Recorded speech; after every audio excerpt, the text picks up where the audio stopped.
არ ეცადო შეცვალო სამყარო, შეიცვალე შენ და სამყაროც შეიცვლება.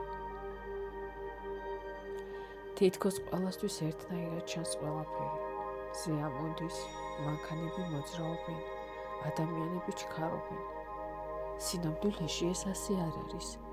შენ არ ხედავ სამყაროს ისეც, როგორიც ის არის, შენ ხედავ შენს შინაგან სამყაროს, რომელიც გარეგნულად გამოიხატება. ამიტომაც ორი ადამიანი შეიძლება იდგეს წვიმის ქვეშ და ერთი იტყვის, მერთო რა საშინელება, მეორე როგორი წმენდა. უხილავი კანონი შინაგან ტრანსფორმაციაზე. როცა იცვლები შენ, იცვლება შენი რეალობა, იმიტომ რომ შენ ხედავ არა სამყაროს, შენ ხედავ შენს აღქმას სამყაროსადმი. წარმოიდგინე, რომ შენი ცხოვრება არის კინოპროექტორი. გარე სამყარო უბრალოდ ეკრანი. შენ არ ირჩევ რა არის ეკრანზე. შენ ირჩევ რა ფილმს გაუშვებ შინაგანად. შენი რწმუნებულებები, შიშები, ტრამვები, იმედი, ჩვევები. ეს ყველაფერი ლინზაა, საიდანაც შენ ხედავ ცხოვრებას. თუ ლინზა დაბინდულია, სამყარო ნაცისფერი გეჩვენება. თუ ლინზა სუფთაა, უსიამოვნებებიც გაკვეთილებად გადაიქცევა.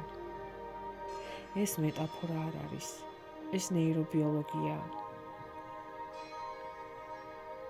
შენი ტვინი არ გაჩვენებს რეალობას, ის გაჩვენებს ინტერპრეტაციას დაფუძნებულ წარსულის გამოცდილებაზე.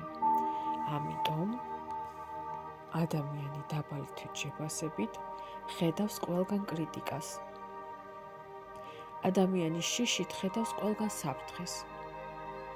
ადამიანი სიყვარულით ხედავს ყველგან შესაძლებლობებს. სამყარო არ იცვლება, აღქმა კი. და რადგან აღქმა შენი რეალობაა, შინაგანად შეცვლის შემთხვევაში ცვლი ფაქტიურად შენს ცხოვრებას.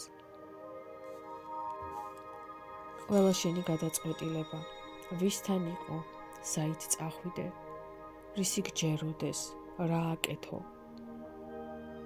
დაფუძნებული არა ფაქტებზე, არამედ ფაქტების ინტერპრეტაციაზე. მაგალითად, ადამიანი არ აიყვანეს სამსახურში. ერთი იფიქრებს, არ მიმართლებს. მეორე იფიქრებს, ეს ჩემი ადგილი არაა. მესამე იფიქრებს, კარგი, მე მომზადებე რაღაც უკეთესისთვის.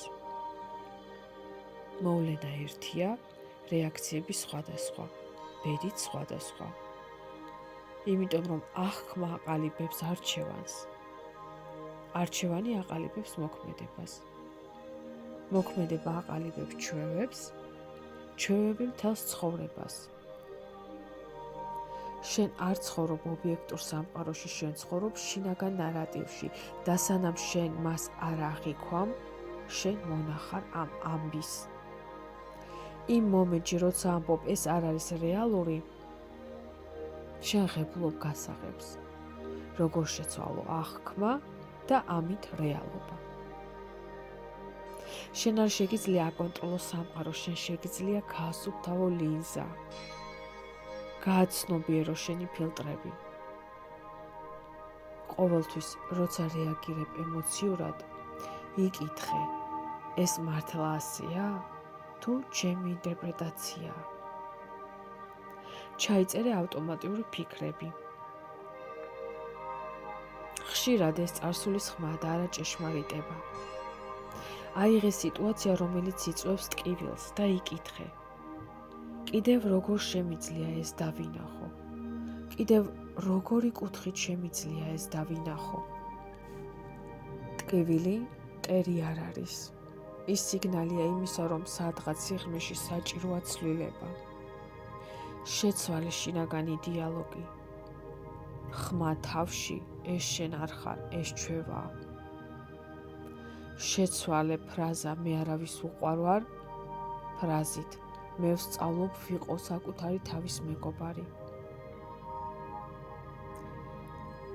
ყველაფერი ჩემს წინააღმდეგაა. ამ ფრაზის მაგივრად თქვი.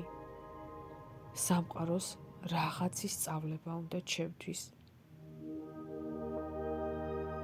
სიჩუმეში იყავი. სიჩუმეში შესწავლობ დამკვირვებლობას. იმოქმედე ახალი მდგომარეობიდან. არ ელოდე, რომ სამყარო შეიცვლება. გადადგინა ბიჭი საკუთარი თავის რწმენით, თუნდაც პატარა და რეალობაც გამოყვება. ყოველთვის გახსოვდე, შენ ხარ შემოქმედი. როცა წინაპრები ამბობდნენ შეიცან თავის შენი, ისინი არ გულისხმობდნენ იპოვე შენი დანიშნულება. მათ მხედველობაში ჰქონდათ, რომ უნდა შეიცნო შენი აღქმა და მაშინ შენ შეიცნობ რეალობას.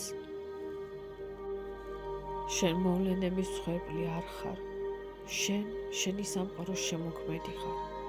მოვლენები არის და მნიშვნელობა, რომელსაც შენ ანიჭებ, ეს შენი არჩევანია. ზუსტად ამ არჩევანშია შენი თავისუფლება, როცა შენ იცვლები შინაგანად, ადამიანები მოქცევას იწყებენ სხვანაირად. შესაძლებლობები ჩნდება, ძველი პრობლემები იქნება, არა იმიტომ, რომ ისინი აღარ არის, არამედ იმიტომ, რომ შენ მათ აღარ აღიქვამ პრობლემებად. შენ ახალ სამყაროში ხვდები, როცა ისვლი აზრს და აღქმას. იმიტომ, რომ რეალობა ეს არ არის ის, რაც ირგვლივაა, რეალობა არის ის, რაც შინაგანად გამოეხმაურება სამყაროს. შეიცვალე შენ და სამყარო შეიცვლება შენთან ერთად.